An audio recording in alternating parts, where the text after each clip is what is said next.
Assalamualaikum warahmatullahi wabarakatuh. Terima kasih kepada ibu-ibu kader yang telah hadir pada kegiatan hari ini. Perkenalkan saya Melina, fasilitator dari Puskesmas Persib.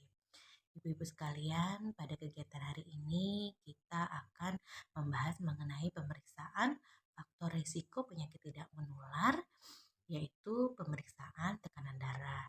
Adapun tujuan dari pemeriksaan ini adalah untuk mengetahui faktor risiko yang ada dengan cara melakukan pemeriksaan tekanan darah. Langkah pertama, kita harus mempersiapkan alat-alatnya terlebih dahulu. Yang pertama, kita membutuhkan sarung tangan yang akan digunakan oleh pemeriksa.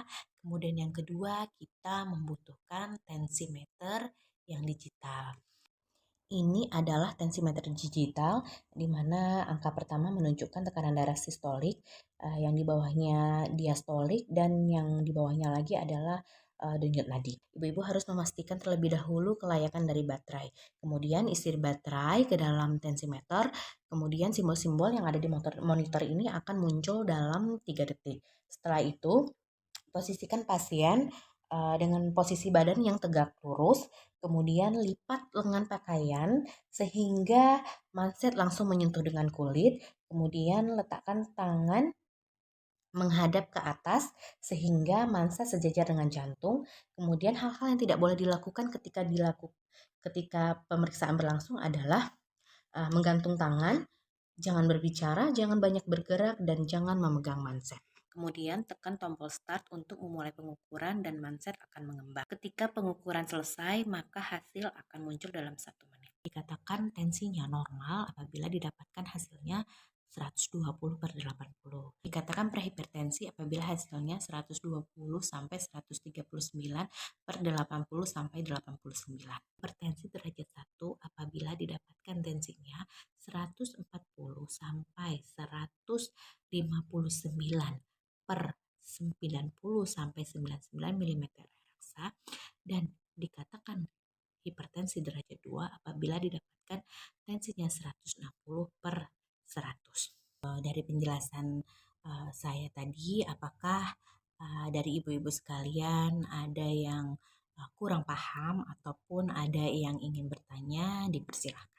Baiklah ibu-ibu kader sekalian, pada kegiatan hari ini kita telah selesai melaksanakan pemeriksaan faktor risiko penyakit tidak menular dengan cara melakukan pemeriksaan tekanan darah.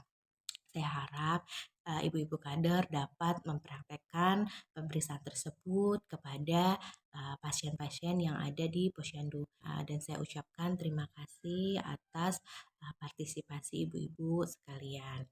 Saya mohon maaf apabila selama kegiatan ini berlangsung terdapat kesalahan ataupun tutur kata saya yang tidak berkenan di hati ibu-ibu sekalian. Wabillahi taufiq wal hidayah. Wassalamualaikum warahmatullahi wabarakatuh. Assalamualaikum warahmatullahi wabarakatuh. Perkenalkan, nama saya Ayu Timati Sirika SKM. Saya pemegang program promosi kesehatan. Di sini saya akan memberikan materi tentang pengukuran faktor risiko penyakit tidak menular bagi usia produktif dan lansia. Ada beberapa pengukuran yang bisa kita lakukan untuk pencegahan PTM ini. Yang pertama yaitu melakukan pengisian formulir risiko PTM. Yang kedua adalah melakukan pengukuran tinggi badan. Yang ketiga melakukan pengukuran berat badan. Yang keempat melakukan pengukuran lingkar perut. Dan yang kelima menghitung indeks massa tubuh. Nah, pada kesempatan hari ini saya akan lebih menjelaskan kepada cara pengukuran. Pengukuran lingkar perut ini dilakukan untuk mengetahui ada tidaknya obesitas abdominal atau obesitas sentral. Jenis obesitas ini sangat berpengaruh terhadap kejadian penyakit kardiovaskular dan diabetes. Adapun alat-alat yang kita perlukan, yang pertama adalah meteran. Jadi bapak ibu jika di rumahnya mungkin ada meteran seperti ini untuk mencatat baju bisa dipakai juga untuk menggunakan pengukuran lingkar perut. Yang kedua adalah pulpen untuk mencatat dan buku catatan. Nah, di sini saya akan mensimulasikan kepada ibu-ibu kader sekalian cara pengukuran lingkar perut untuk pasien. Kita contohnya ambil simulasi hari ini yaitu pasien laki-laki. Silakan Bapak bisa dicontohkan. Nah, untuk pengukuran lingkar perut ini langkah-langkahnya kita harus usahakan untuk ruangan tertutup ini untuk menjaga privasi pasien. Yang kedua, pasien harus menggunakan pakaian yang tidak tebal ya, jadi supaya hasil pengukurannya ini akurat. Caranya yaitu pertama seperti ini, suruh pasiennya angkat kedua tangannya, kemudian kita ambil di angka 0 seperti ini. Kemudian maaf ya Bapak ya, kita lingkarkan ke bagian perut dan kita letakkan alat pengukuran ini tepat di tengah-tengah umbilikus atau pusar pasien. Nah, kita tarik ke sini, jangan lupa menyuruh pasien untuk bernapas seperti biasa. Seperti ini ya. Nah, ditarik. Kemudian kita tarik di sini di angka 98. Ya, sudah Bapak. Terima kasih, silakan duduk kembali, Pak. Nah, untuk pengukuran lingkar perut ini ukuran maksimalnya untuk pria yaitu di batas 90 cm, untuk wanita di maksimalnya pengukurannya 80 cm. Demikianlah cara pengukuran lingkar perut yang tadi saya sampaikan. Mungkin dari ibu-ibu kader sekalian ada yang ingin ditanyakan atau ada yang kurang jelas, silahkan disampaikan. Jika tidak ada yang mau ditanyakan lagi dan sudah cukup jelas mungkin materi dari saya, begitulah cara pengukuran lingkar perut pada untuk mencegah Assalamualaikum warahmatullahi wabarakatuh. Waalaikumsalam warahmatullahi wabarakatuh. Perkenalkan, nama saya Yuka Zelfitra. Saya bekerja sebagai perawat dan saya juga sebagai fasilitator bagi kader dan membahas tentang pengendalian faktor resiko penyakit tidak menular. Sekarang kita akan membahas tentang pencatatan dan pelaporan deteksi dini penyakit tidak menular. Apa sih tujuan kita melakukan pencatatan dan pelaporan? Ini sangat penting karena gunanya untuk melihat gambaran seberapa banyak dan seberapa besar peserta penyakit tidak menular mengalami resiko terhadap penyakit tidak menular tersebut, seperti tekanan darah yang tinggi, kemudian kolesterol yang tinggi. Yang kedua, kita akan belajar menggunakan aplikasi ASIK atau aplikasi Sehat Indonesiaku. Itu adalah aplikasi untuk menginput data-data peserta terkait dengan riwayat penyakit tidak menular. Nah, sekarang kita akan belajar bagaimana cara penggunaannya. Silakan buka HP Ibu. Nah, silakan buka Play Store. Setelah buka Play Store, Ibu ketikkan Sehat Indonesiaku. Nah, silakan download. Setelah Ibu download, kemudian lakukan pendaftaran terlebih dahulu yang ada di pojok kanan bawah.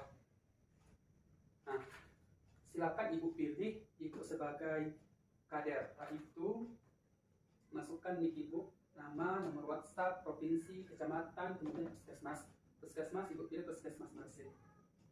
Sudah? Nah,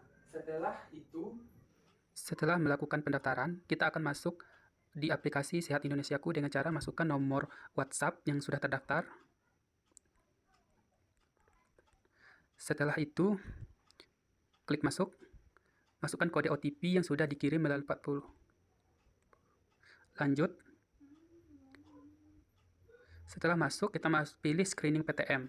Kemudian pilih tanggal screeningnya, tanggal berapa, mulai aktivitas. Kemudian kita cari peserta dengan cara memasukkan nomor NIK peserta. Kemudian kita cari NIK-nya, maka akan muncul nama peserta itu sendiri. Kalau tidak ada nomor HP, kita klik ketik 0 saja. Kalau ada, silakan masukkan. Pekerjaannya, pegawai swasta, klik simpan.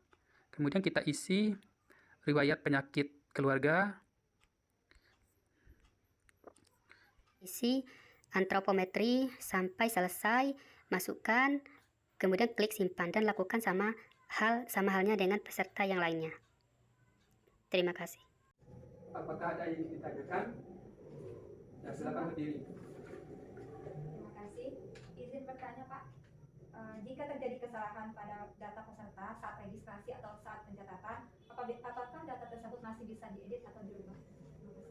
Terima kasih atas pertanyaan. Data tersebut bisa diedit dengan cara masukkan ulang NIK peserta tersebut. Kemudian adalah hasil pertemuan kita atau pelatihan kita pada hari ini tentang pencatatan dan laporan. Itu sangat penting guna untuk mengetahui gambaran riwayat penyakit peserta, resiko penyakit tidak menular.